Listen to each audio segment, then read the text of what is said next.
Price the Lord. സുഖമാണോ? സന്തോഷമാണോ? ഇന്നലത്തെ class കേട്ടതിൽ സംശയങ്ങളൊക്കെ ഉണ്ടെങ്കിൽ നിങ്ങൾക്ക് ഒരു കുറിപ്പിൽ എഴുതി എന്നോട് പറയാവുന്നതാണ്. അതെല്ലാം മാറ്റി സംശയങ്ങൾക്കെല്ലാം ദൂരീകരിക്കാം. നമ്മൾ പുതിയ കാര്യങ്ങൾ കേൾക്കുമ്പോൾ സംശയം ഉണ്ടാകണം. ആ സംശയങ്ങളെ സത്യാത്മാവ് സത്യത്തിലൂടെ നമുക്ക് കൂടുതൽ വെളിപ്പെടുത്തലുകൾ നൽകിക്കൊണ്ട്, പഠനം നൽകിക്കൊണ്ട് നമ്മൾക്ക് കൂടുതൽ കൃത്യമായത് മനസ്സിലാക്കണം. ഇന്നലെ വരാൻ സാധിക്കാത്തവർ ഇതിനകത്ത് എത്ര പേരുണ്ടെന്ന് കൈവക്കാമോ? ഇന്നലെ വരാൻ സാധിക്കാത്തവർ?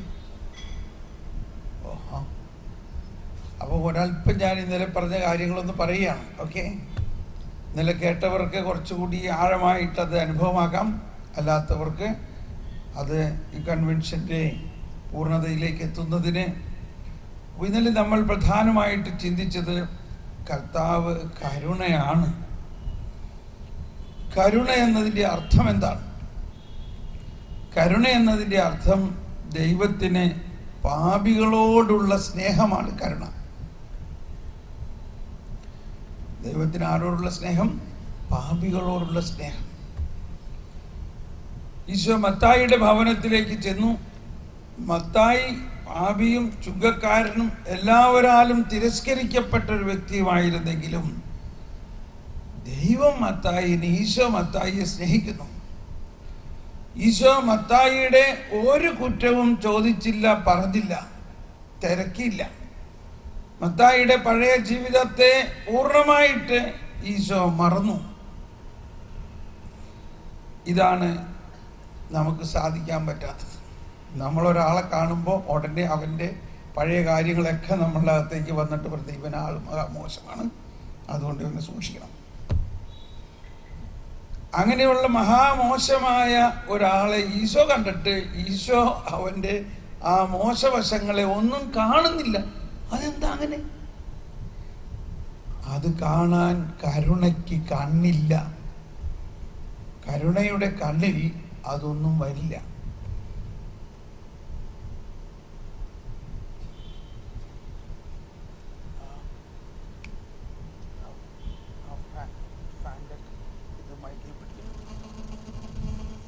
ഈ മൈക്ക് ഓഫ് ചെയ്തോ.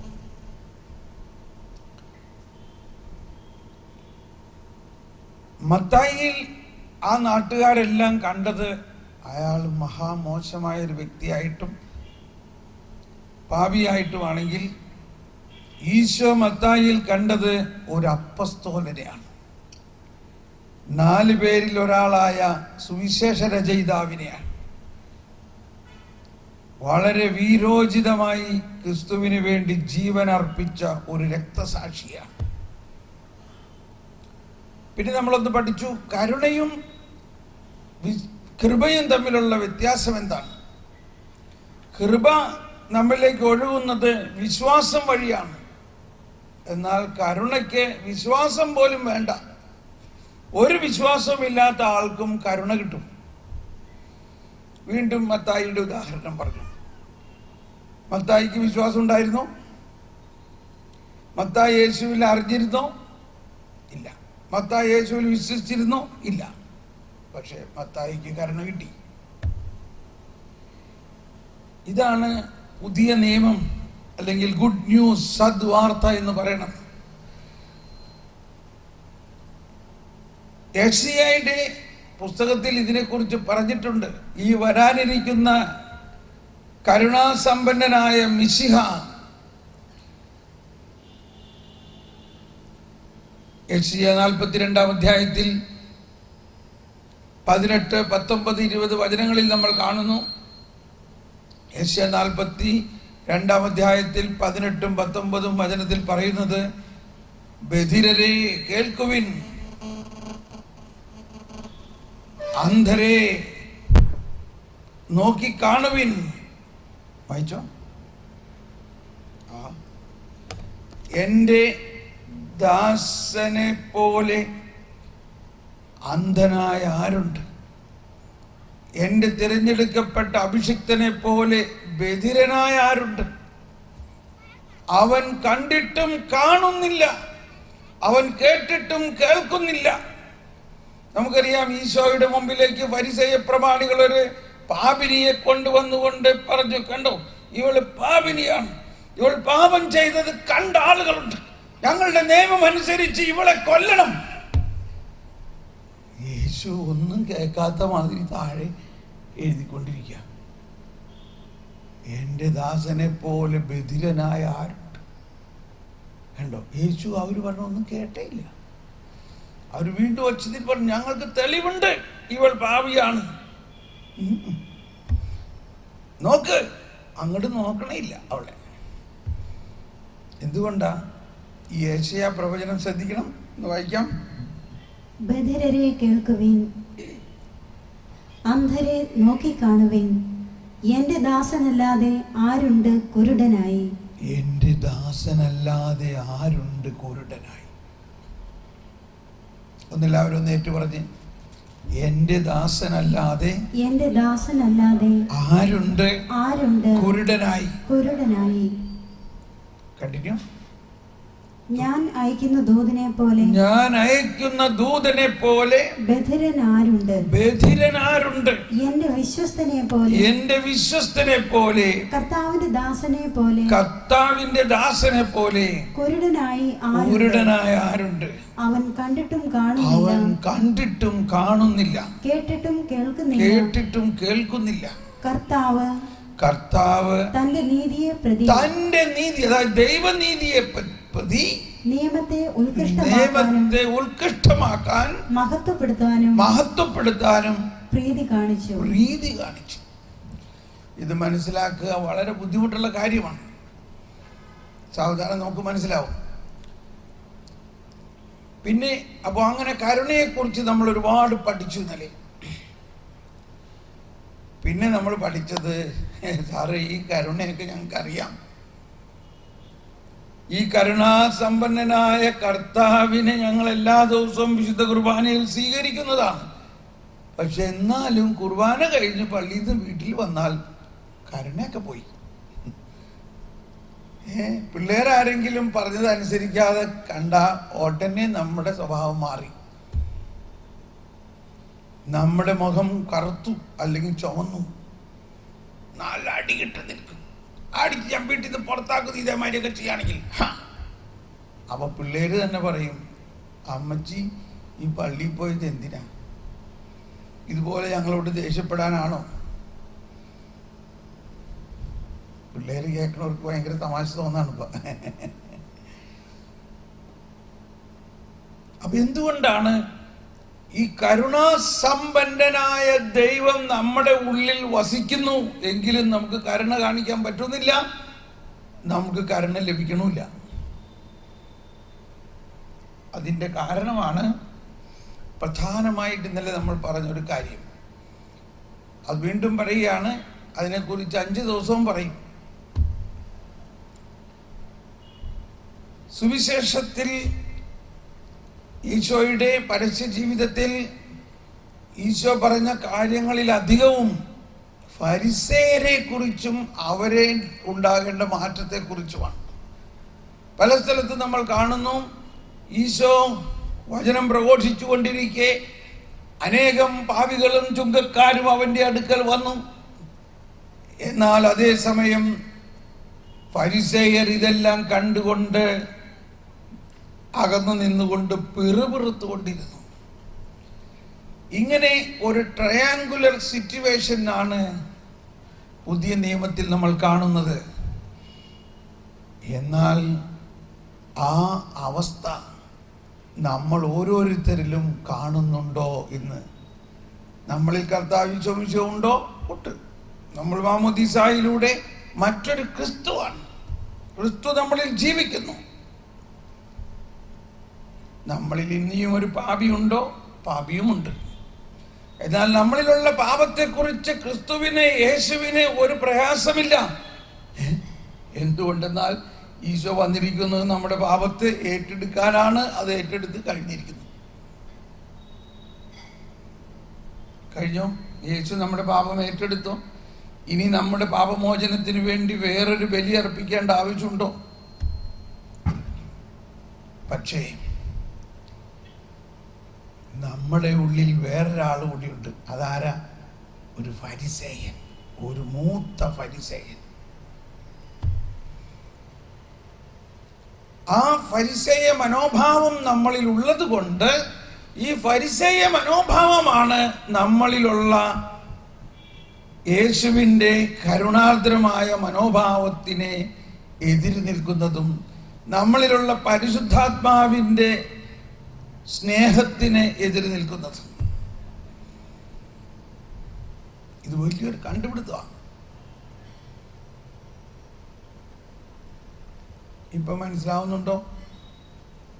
ഇപ്പൊ നമുക്ക് മനസ്സിലാവുന്നുണ്ടോ നമ്മളിലുള്ള ഫരിസേയ മനോഭാവം എന്തൊക്കെയാണെന്ന്? നമ്മളിലുള്ള ഫരിസേയ മനോഭാവം ഏറ്റവും പ്രധാനമായിട്ട് ഈശോ പറഞ്ഞു, നിങ്ങൾ മറ്റുള്ളവരെ വിധിക്കുമ്പോൾ നിങ്ങളെ തന്നെ നിങ്ങൾ വിധിക്കുകയാണ്, നമ്മളറിയാതെ തന്നെ. നിന്റെ കണ്ണിലെ കരടിരിക്കെ മറ്റുള്ളവന്റെ കണ്ണിലെ തടിക്കഷ്ണം എടുക്കാൻ ആരാ നിന്നോട് പറഞ്ഞേ? അപ്പൊ നമ്മളെല്ലാവരിലും കുറവുകളുണ്ട്. എന്നാൽ നമ്മൾ മറ്റുള്ളവരിലെ കുറവുകൾ ചൂണ്ടിക്കാണിക്കാനും അത് ഉടനെ തിരുത്താനും അതിനെ ശിക്ഷിക്കാനും അവരുടെ പുറകെ നടക്കുകയാണ്. ഇത് ക്രിസ്തുവിൻ്റെ സ്വഭാവമല്ല. ക്രിസ്തു സെൻട്രിക് ആയിരിക്കണം നമ്മുടെ ജീവിതം. ക്രിസ്തു കേന്ദ്രീകൃതമായ ജീവിതമാണ്. ക്രിസ്തു അനുകരണമാണ് നമ്മൾ. ക്രിസ്താനുകരണം. ക്രിസ്തുവിനെ അനുകരിക്കുന്നവരാണെങ്കിൽ കണ്ടിട്ടും കാണാതെയും കേട്ടിട്ടും കേൾക്കാതെയും ഒരു ദിവസം ജീവിക്കാൻ നമ്മൾ ഇന്നലെ തീരുമാനിച്ചു. എങ്ങനെയുണ്ടെന്നുള്ളത് ഇവിടെ വന്ന് ആരെങ്കിലും പറയണം. ക്രിസ്തു ഈശോ മിശിഹ വന്നിട്ട് ഈശോ മിശിഹ മനുഷ്യനായി അവതരിച്ച് പരസ്യ ജീവിതം ആരംഭിച്ചപ്പോൾ ഈശോ മാത്രമല്ലേ പാപമില്ലാത്ത ഒരാളുള്ളൂ, ബാക്കി എല്ലാവരും പാപികളാണ്. എന്നിട്ട് ഈശോ ആരുടെയെങ്കിലും പാപം ചൂണ്ടിക്കാണിച്ചോ? അവൻ കണ്ടിട്ടും കാണുന്നില്ല. ഞാൻ ഈ പറയുന്നത് കരുണയെ കുറിച്ച് എന്തെല്ലാം പഠിച്ചിട്ട് എന്താ പ്രയോജനം?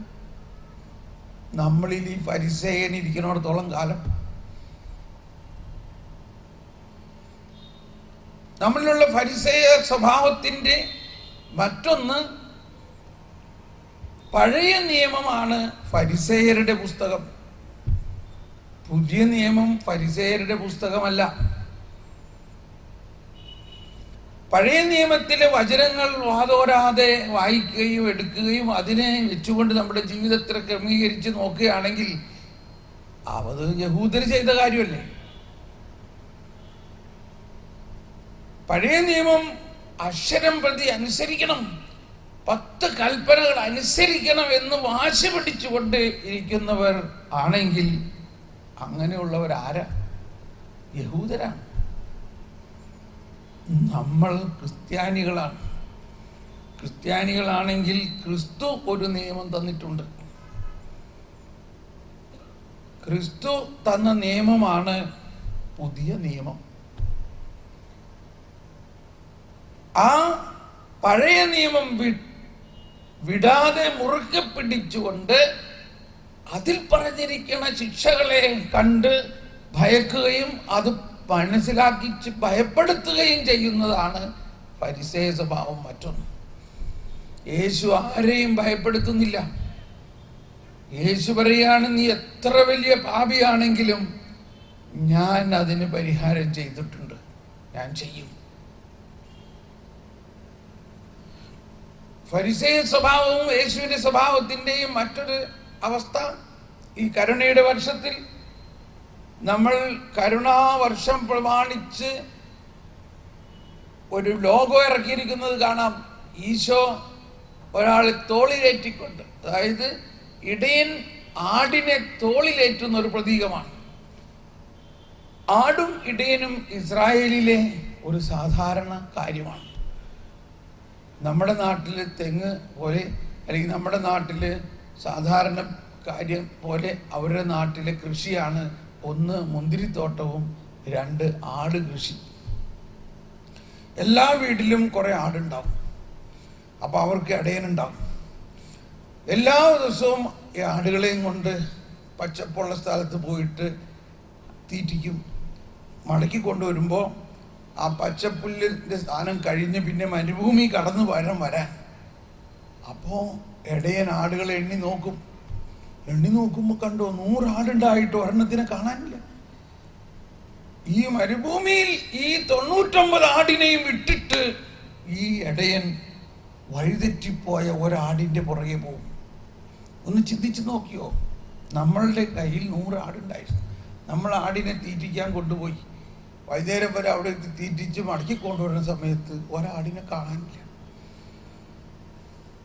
പോട്ടെ, നമുക്കിഷ്ടം പോലെ ആടുണ്ടല്ലോ എന്ന് വിചാരിക്കില്ല. ആ ഒരാടിനെ അപ്പം അവിടെ അല്പം കൂടി അതിനെക്കുറിച്ച് പഠിക്കേണ്ടതുണ്ട്. ഈ ആട് വഴിതെറ്റിപ്പോയാൽ അതിന് മടങ്ങി വരാൻ വഴി അറിയില്ല. അത് വഴിതെറ്റിപ്പോയി ഏതെങ്കിലും ഒരു കുഴിയിൽ പോയി വീണ് മുള്ളുകളുടെ ഇടയിൽ കുരുങ്ങി കിടക്കും. അതിനെ പിന്നെ തിരിച്ചെടുക്കാൻ പറ്റില്ല, തിരിച്ചു വരാനും അറിയില്ല. അത് ഇടയനറിയാം.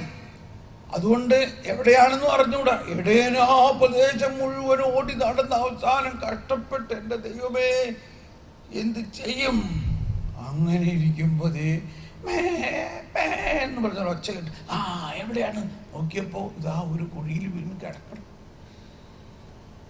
ഈ ആടിനെ എന്തിനാടാ നീ പോയേ, നിന്നെ ഞാൻ പോകരുതെന്ന് പറഞ്ഞാലേ എന്ന് പറഞ്ഞ് വഴക്ക് പറയോ? വഴക്കൊന്നും പറഞ്ഞിട്ട് എന്ത് കാര്യം? ഈ കണ്ടുകിട്ടിയതിൽ സന്തോഷമാണ്. ഇടയൻ ആട്ടും കുഞ്ഞിനെ പൊക്കിയെടുത്ത് ഇത് തളർന്ന് നടക്കാണ്. അതിൻ്റെ മുട്ടുകൾക്ക് ബലമില്ല. അതുകൊണ്ട് ഇതിനെ നടത്തിക്കൊണ്ടു പോകാൻ പറ്റില്ല. ഇടയൻ ഈ ആട്ടും കുഞ്ഞിനെ തോളിലേറ്റു. ആ ചിത്രമാണ് കരുണയുടെ വർഷത്തിൽ നമ്മൾ കാണുന്നത്. അപ്പം നമ്മളിൽ ഒരാൾ വഴിതെറ്റിപ്പോവുകയാണെങ്കിൽ, പാപിയായ ഒരു വ്യക്തിയാണെങ്കിൽ, ആ പാപിയെ അന്വേഷിച്ച് നടന്ന് അത് രണ്ടുപേരും ചെയ്യും. പരിസേയരും പാപിയെ അന്വേഷിച്ച് നടക്കും, ഈശോയും പാപിയെ അന്വേഷിച്ച് നടക്കും. പക്ഷെ അന്വേഷിച്ച് കണ്ടെത്തുമ്പോൾ ഫരിസേയൻ എന്ത് ചെയ്യും? അവനെ ശിക്ഷിക്കും, അവനെ വഴക്ക് പറയും, അവനെ അവഹേളിക്കും. 4 ആളോ കാണിച്ചു കൊടുക്കും, കണ്ടോ ഇവൻ മഹാ ആഭാസിയാണ്, ഇവൻ തെറ്റാണ് ചെയ്തത്, ഇവരെ കല്ലെറിഞ്ഞ് കൊല്ലണം. അതാണ് ഫരിസേയ നിയമം. എന്നാൽ ഈശോ ആണെങ്കിൽ തൻ്റെ ജീവൻ കൊടുത്തുകൊണ്ട് അവനെ രക്ഷിക്കും. നീ വിഷമിക്കേണ്ട മോനെ, നിന്റെ സകല പാപങ്ങൾക്കും ഞാൻ പരിഹാരം ചെയ്യും. ഭൂലോക പാപം നീക്കുന്ന ദൈവത്തിൻ്റെ കുഞ്ഞാടാണ് ഞാൻ. നീ വായോ, നീ വിഷമിക്കേണ്ട. ഇതാണ് 2 രഹസ്യങ്ങൾ. ഒന്ന് ചിന്തിക്കുക. ഈ ഫരിസേയ സ്വഭാവം ഇല്ലാത്ത ആരെങ്കിലും ഒരു മനുഷ്യൻ ഇവിടെ ഉണ്ടോ? പറയും. എൻ്റെ അകത്തുണ്ട്. അതുകൊണ്ടല്ലേ ഞാനിതൊക്കെ പറയണേ. ഞാനീ പറയണതും ഫരിസേയ സ്വഭാവം തന്നെയാണ്. 25 വർഷമായി ഞാൻ സുവിശേഷ വേല ചെയ്യുന്നു. പക്ഷേ ഈ കഴിഞ്ഞ ഒരു 3 വർഷമായത്തിലാണ് എനിക്കിത് മനസ്സിലായത്. ഞാനും സുവിശേഷം പ്രഘോഷിച്ചുകൊണ്ടിരുന്നപ്പോൾ എന്താണ് നിങ്ങൾ ചെയ്യണ തെറ്റാണ്, നിങ്ങൾ അങ്ങനെ ചെയ്യരുത്, ഇങ്ങനെ ചെയ്യരുത്, അത് തെറ്റാണ്, ഇത് തെറ്റാണ്, അത് തെറ്റാണ്. ഇതൊക്കെ ആരാ എന്നോട് പറയാൻ പറഞ്ഞേ? എന്നോട് പറയാൻ പറഞ്ഞേക്കണത് എന്താ? കർത്താവ് ഈശോ മിശിഹായുടെ കരുണയുടെ സന്ദേശം കൊടുക്കാനാണ്. എനിക്ക് വലിയ അനുതാപമുണ്ടായി. എന്താ എൻ്റെ അനുതാപത്തിൻ്റെ കാര്യം? ഞാൻ ഒരു വലിയ ഫരിസേയനാണ്. ഞാൻ മറ്റുള്ളവരെ വിധിച്ച് സംസാരിക്കുന്നു. മറ്റുള്ളവരുടെ കുറ്റം കണ്ടുപിടിക്കാൻ ഞാൻ വ്യഗ്രത കാണിക്കുന്നു. അവരുടെ കുറ്റം കണ്ടുപിടിക്കാനും അത് കണ്ടുപിടിച്ച ഉടനെ ഞാൻ 4 ആൾക്ക് ഉടനെ ഫോൺ ചെയ്ത് പറയാനും വലിയ ആവേശം. അത് മനസ്സിലായപ്പോൾ എനിക്ക് തോന്നി, ഞാൻ കർത്താവ് എനിക്ക് മാമോദീസായിൽ തന്ന വെള്ളക്കുപ്പായമൊന്നും അല്ല എൻ്റെ. എൻ്റെ കുപ്പായം ഒരു നല്ല മൂത്ത പോലീസുകാരൻ ലാത്തിയുമായിട്ട് നടക്കണ ഒരു പ്രതീതിയാണ് എനിക്ക്. നമ്മൾ ആരെയും മാമോദീസായിലൂടെ കാക്കിക്കുപ്പായവും ലാത്തിയും അല്ല തന്നത്. ചേട്ടാ, ഈ സിസ്റ്റർമാര് വെള്ളക്കുപ്പായിട്ട് ഇരിക്കണ കാണുമ്പോൾ എന്ത് രസമാണ്. നമ്മളെല്ലാവരെയും മാമോദീസായിലൂടെ ഈ മാലാഖമാരുടെ കുപ്പായമാണ് തന്നത്. അതാണ് സിസ്റ്റർമാരെല്ലാം വെള്ള വസ്ത്രം.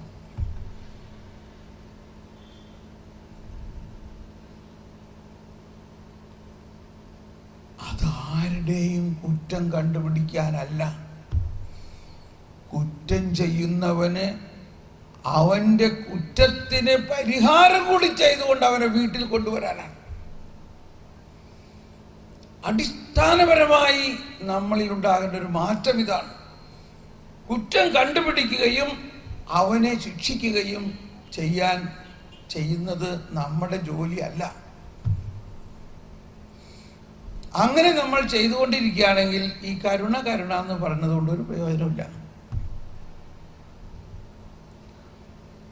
അപ്പൊ നമുക്ക് നോക്കി പിള്ളേരൊക്കെ ഈ തോന്നിയവാസം ചെയ്യണ കണ്ടു കഴിഞ്ഞാൽ നമ്മളൊന്നും മിണ്ടണ്ടെന്നോ? അതാണ് പഠിക്കേണ്ടത്. അതൊക്കെ ഇനി നമുക്ക് പഠിക്കാം. എങ്ങനെ ഈ അവസ്ഥയിൽ നമ്മളെ കർത്താവ് നയിക്കണം, അതിനാണ് പരിശുദ്ധാത്മാവ്. ഓക്കെ, അപ്പോൾ അതുകൂടാണ്ട് നമ്മൾ ഇന്നലെ പറഞ്ഞൊരു കാര്യം, ഔസേപ്പിതാവിനെ ഒരു നല്ല മോഡലായി നമ്മൾ എടുക്കാം. ഇത് ഈ ധ്യാനത്തിൽ എപ്പോഴും ഞാൻ പറയുന്ന കാര്യമാണ്. പക്ഷെ ഇന്നലെ ഔസേപ്പിതാവിൻ്റെ പെരുന്നാൾ കൂടി ആയതുകൊണ്ട് ഭയങ്കര സന്തോഷമായി. അത് വലിയ ഒരു പരമാർത്ഥമാണ്. ഇത് പ്രത്യേകിച്ച് പ്രായമായ ആളുകൾക്ക് എളുപ്പം മനസ്സിലാവും. ഔസേപ്പ് ഒരു യഹൂദനാണ്,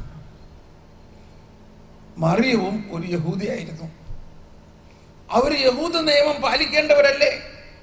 മോശയുടെ നിയമം കർശനമായിട്ട് പാലിക്കേണ്ടവരായ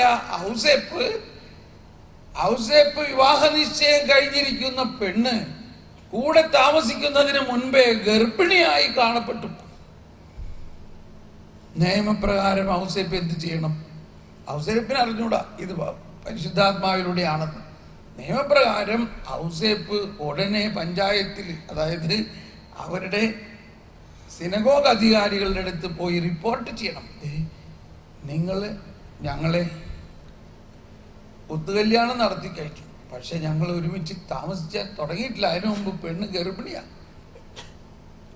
എന്തോ ഒരു വലിയ പാപമാണത്.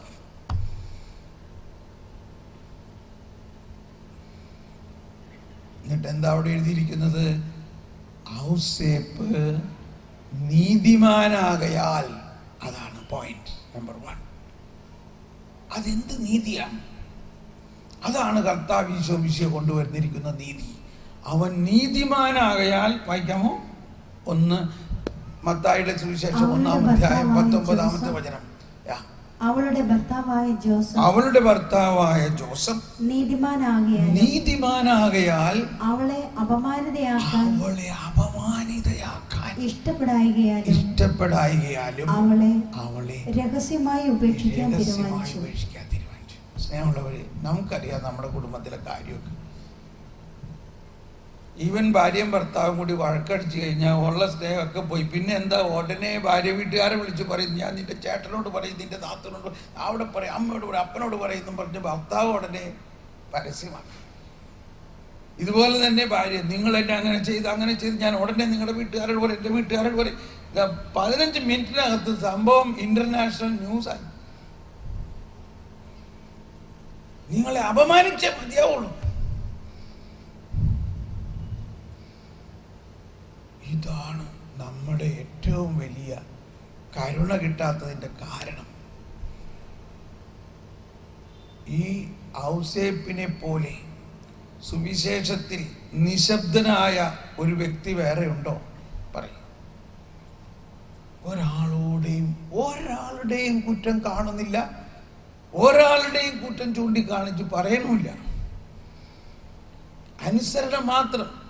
അതും അധികവും കർത്താവ് മാലാഖയിൽ പറയാണ്, എണിക്കടാ, വേഗം കൊച്ചിനെ എടുത്തോണ്ട് അങ്ങോട്ട് പോകും. ഓക്കെ ശരി വേഗം പോയിക്കൊള്ളാം എന്നാ ചോദിച്ചു. അതിപ്പോ തന്നെ പറഞ്ഞാൽ ഞാൻ എങ്ങനെ പോകും? ഞാൻ ഒരുങ്ങണ്ടല്ലേ, കുറച്ച് നേരത്തെ പറയായിരുന്നില്ലേ? ഒന്നും പറയില്ല. എന്നെ വളരെയധികം പ്രോത്സാഹിപ്പിച്ച ഒരു ആശയമാണ് അവളെ, ഒന്നുകൂടി വായിച്ചത് എല്ലാവരും ഒന്ന് ഏറ്റു പറഞ്ഞേ. അവളുടെ ഭർത്താവായ ജോസഫ് നീതിമാനാകയാൽ അവളെ ഒന്നെല്ലാവരും കരമുയർത്തി ഒന്ന് ഏറ്റു പറഞ്ഞേ. അവളെ അപമാനിതയാക്കാൻ ഇഷ്ടപ്പെടായികയാലും അവളെ രഹസ്യമായി ഉപേക്ഷിക്കാൻ തീരുമാനിച്ചു. ആ ഒരു മനോഭാവത്തിനാണ് പുതിയ നിയമം എന്ന് പറയുന്നത്. ഇപ്പൊ വാസ്തവത്തിൽ ഇനി വലിയൊരു ആശയത്തിലൂടെ നോക്കുകയാണെങ്കിൽ യഹൂദനായ ഔസേപ്പ് മോശയുടെ നിയമം അനുസരിക്കേണ്ടവനായ ഔസേപ്പ് മോശയുടെ നിയമം അനുസരിക്കുന്നില്ല.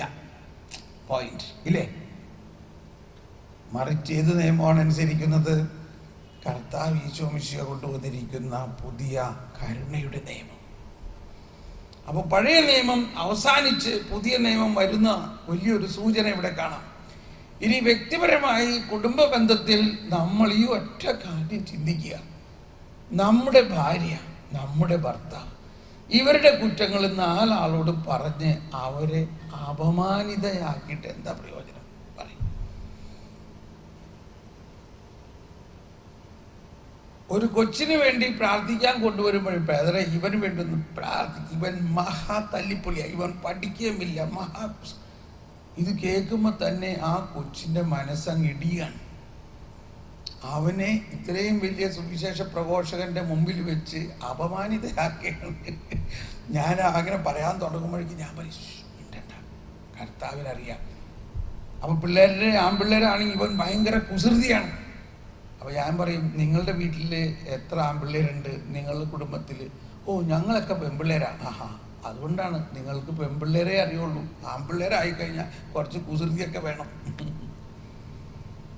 അവർ മിണ്ടാണ്ട് പെണ്ണുങ്ങളുടെ മാതിരി ഇരിക്കുകയാണെങ്കിൽ എന്തായിരിക്കും? അപ്പോൾ പറയും, ഇവനെ എപ്പോഴും ഇങ്ങനെ പെണ്ണുങ്ങളുടെ മാതിരി ഇരിക്കുള്ളൂ, ബ്രദർ ഒന്ന് പ്രാർത്ഥിച്ചെന്ന് പറയും. നമ്മൾ നമ്മുടെ കുട്ടികളെയും അപമാനിതരാക്കരുത്.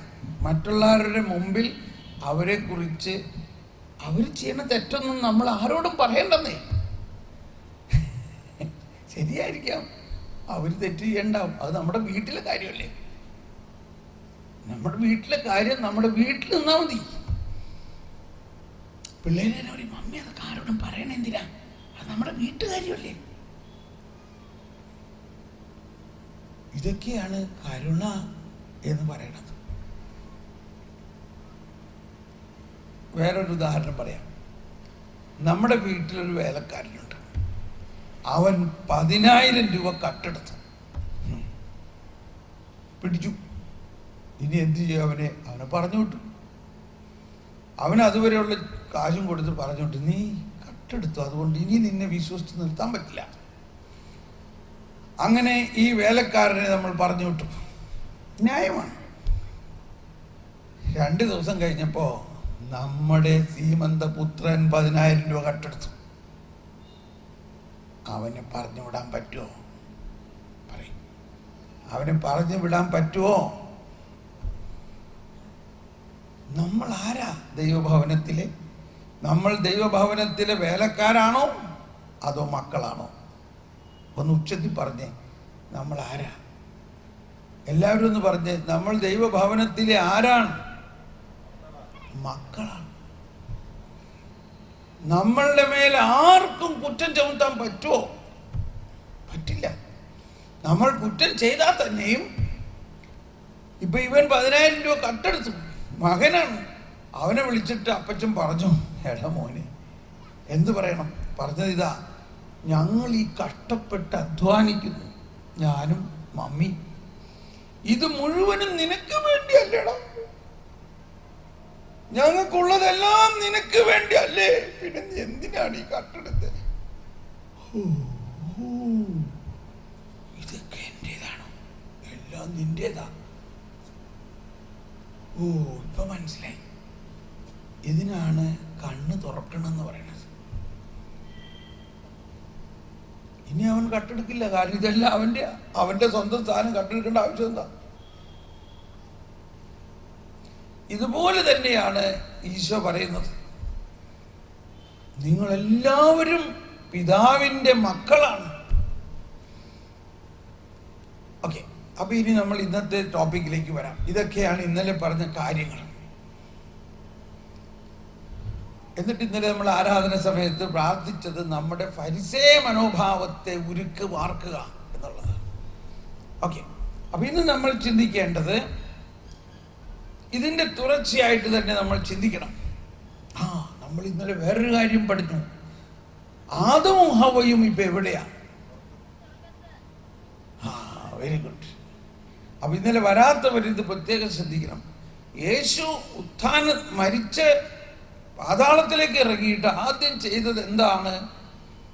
തൻ്റെ ആത്മാവിലൂടെ ആദവും ഹവ്വയെയും വരെയുള്ള ആളുകളെ അവർക്ക് പാപമോചനം കൊടുത്തു. കാരണം അവരുടെയും കൂടി പാപമാണ് യേശു കുരിശിൽ ഏറ്റെടുത്തത്. അവർക്ക് പാപമോചനം കൊടുത്ത് അവർക്ക് രക്ഷ നൽകി, അവരെ സ്വർഗത്തിലേക്ക് എടുത്തു.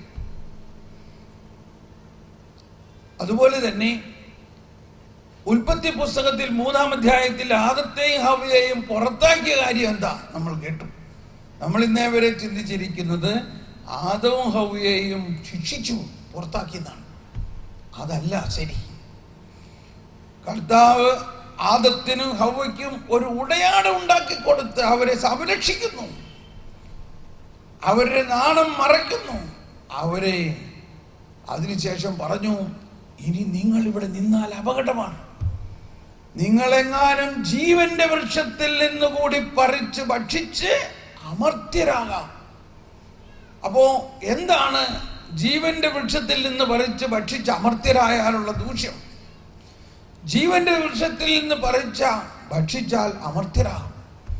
അമർത്യത വളരെ നല്ല കാര്യമായിട്ടാണ് നമ്മൾ കണക്കാക്കാറ്. പക്ഷേ അവരുടെ അപ്പോഴുള്ള അവസ്ഥ പാപാവസ്ഥയാണ്. പാപം മൂലം അവരുടെ ആത്മാവ് മരിച്ചിരിക്കുന്ന അവസ്ഥയാണ്. പാപം മൂലം അവർ പൈശാചിക അവസ്ഥയിലാണ്. ആ പൈശാചിക അവസ്ഥയിൽ അവർ അമർത്യരായാൽ എന്താവും? അവർ പിശാചിനെ പോലെയാകും. പിന്നെ അവരെ അതിൽ നിന്ന് മാറ്റാൻ പറ്റില്ല. അതുകൊണ്ട് അവരെ കുറിച്ചുള്ള രക്ഷയുടെ ആരംഭമായിരുന്നു അത്. അപ്പൊ അവരോട് എന്ത് പറഞ്ഞു കാണുന്നേ? ഞാൻ നിങ്ങൾക്ക് വരാനിരിക്കുന്ന ക്രിസ്തുവാകുന്ന കുഞ്ഞാടിന്റെ തുകൽ കൊണ്ട് ഇതാ ഉടയാട ഉണ്ടാക്കി തന്നിട്ടുണ്ട്. നിങ്ങൾ ഒന്നുകൊണ്ടും വിഷമിക്കണ്ട. നിങ്ങൾ തെറ്റ് ചെയ്തു. ഈ തെറ്റിൽ നിന്ന് നിങ്ങളെ വിമോചിപ്പിക്കാൻ മിശിഹ വരും, രക്ഷകൻ വരും. അതുവരെ നിങ്ങൾ ഏതേൻ തോട്ടം വിട്ടുപോയിക്കൊള്ളൂ. കാരണം ഇവിടെ നിന്നാൽ കൂടുതൽ അപകടമാണ്. ഇവിടെ നിന്നാൽ നിങ്ങൾ എങ്ങാനും ഈ ജീവന്റെ വൃക്ഷത്തിൽ നിന്ന് പറിച്ച് ഭക്ഷിച്ച് അമർത്യരായാൽ പിന്നെ എനിക്ക് നിങ്ങളെ രക്ഷിക്കാൻ പറ്റില്ല.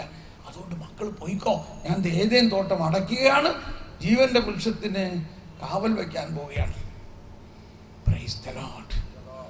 ഈ ഒറ്റ ആശയം സംശയമന്യേ നിങ്ങൾ ഉൾക്കൊണ്ടാൽ ഈ ബൈബിൾ മുഴുവനും രക്ഷിക്കുന്ന ഒരു ദൈവത്തിന്റെ വെളിപ്പെടുത്തലാണെന്ന് നമുക്ക് മനസ്സിലാവും. മറിച്ച് ഏതേൻ തോട്ടത്തിൽ നിന്നും അവരെ പുറത്താക്കിയത് ശിക്ഷിച്ചതാണ് എന്ന് നമ്മൾ മനസ്സിലാക്കുകയാണെങ്കിൽ ബൈബിൾ മുഴുവനും ശിക്ഷിക്കുന്ന ഒരു ദൈവമായിട്ട് നമ്മൾ കാണുള്ളൂ. Price the Lord. കരം ഉയർത്തി സ്തുതിച്ചേ, യേശുവേ സ്തോത്രം, യേശുവേ മഹത്വം, യേശുവേ നന്ദി. Hallelujah, hallelujah, hallelujah. ഇനി ഇന്നത്തെ നമ്മുടെ ടോപ്പിക്, ഞാൻ ഇതെല്ലാം ഇങ്ങനെ പറയുമ്പോൾ ചിലവർ എന്നോട് ചോദിക്കാറുണ്ട്, ബ്രദർ എങ്ങനെ ഇതൊക്കെ പഠിച്ചേ? ഇല്ലേ, നിങ്ങൾക്കൊന്നും ചിന്ത വരുന്നില്ലേ? ഏത് യൂണിവേഴ്സിറ്റിയിലാണ് പോയി പഠിച്ചേ? ഏത് ബൈബിൾ കോളേജിലാണ് പഠിച്ചത്? ഞാൻ എങ്ങും പോയി പഠിച്ചില്ല. ഞാനും നിങ്ങളുമായിട്ട് യാതൊരു വ്യത്യാസമില്ല.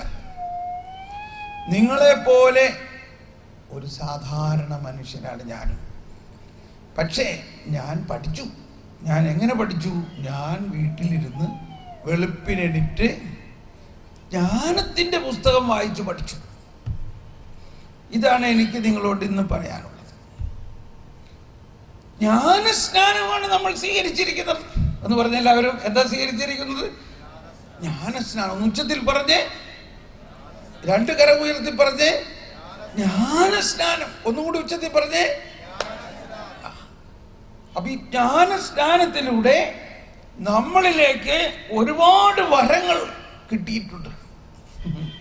ഇപ്പൊ നമ്മൾ ആദ്യ കുർബാനയെ കൊള്ളപ്പാടിനും കല്യാണത്തിന്റെ ഒക്കെ സീസൺ അല്ലേ, എന്തോരം സമ്മാനപ്പെട്ടികളാണ് വരുന്നതില്ലേ. ആ സമ്മാനപ്പെട്ടിയുടെ വലിപ്പവും അതിൻ്റെ പുറത്തെ കവറ് കണ്ടപ്പോൾ ഭയങ്കര സന്തോഷമായി നമുക്ക്. എന്ന പോലെയാണ് ജ്ഞാനസ്നാനത്തിലൂടെ നമുക്ക് കിട്ടിയിരിക്കുന്ന സമ്മാനപ്പെട്ടി ഇപ്പോഴും നമ്മൾ തുറന്നിട്ടില്ല. Praise the lord. അതിൻ്റെ ഉള്ളിൽ പ്രധാനമായിട്ടുള്ള കാര്യങ്ങൾ ഇതാണ്: ദൈവിക ജ്ഞാനം. ഈ ദൈവിക ജ്ഞാനമാണ് ഈ കാര്യങ്ങളെല്ലാം നമുക്ക് വെളിപ്പെടുത്തി തരുന്നത്. ഈ ദൈവിക ജ്ഞാനത്തിന് ദൈവത്തെക്കുറിച്ചുള്ള അറിവാണ് പ്രധാന കാര്യം. നിത്യജീവൻ എന്നാൽ എന്താവുന്നു എന്നുകൂടി നമ്മൾ ഇന്നലെ മനസ്സിലാക്കി. നിത്യജീവൻ എന്നത് ഏകസത്യദൈവമായ അങ്ങയെയും അങ്ങയച്ച യേശുക്രിസ്തുവിനെയും അറിയുക എന്നതാണ്. അറിയുക, ഏകസത്യദൈവമായ ദൈവത്തെ അറിയുക, അങ്ങയച്ച യേശുക്രിസ്തുവിനെ അറിയുക. സ്നേഹമുള്ളവരെ, ഇതിന് നമ്മൾ നാളെ മുതൽ ഒരു പുതിയ പ്രാർത്ഥനാ രീതി ആരംഭിക്കാൻ പോവുകയാണ്. നമ്മൾ അതിരാവിലെ എഴുന്നേറ്റ് കുറച്ച് സമയം ജ്ഞാനത്തിന് വേണ്ടി പ്രാർത്ഥിക്കണം. നമ്മുടെ ജീവിതത്തിലെ എല്ലാ പ്രശ്നങ്ങളുടെയും കാരണം നമ്മൾ ദൈവത്തിൻ്റെ ജ്ഞാനം തേടാതെ നമ്മുടെ സ്വന്തം മാനുഷിക ജ്ഞാനത്തിലൂടെ പല തീരുമാനങ്ങളും ചെയ്തു. അതൊന്നും വിജയിച്ചില്ല. ആണോ അല്ലയോ? കടബാധ്യതയാകാം,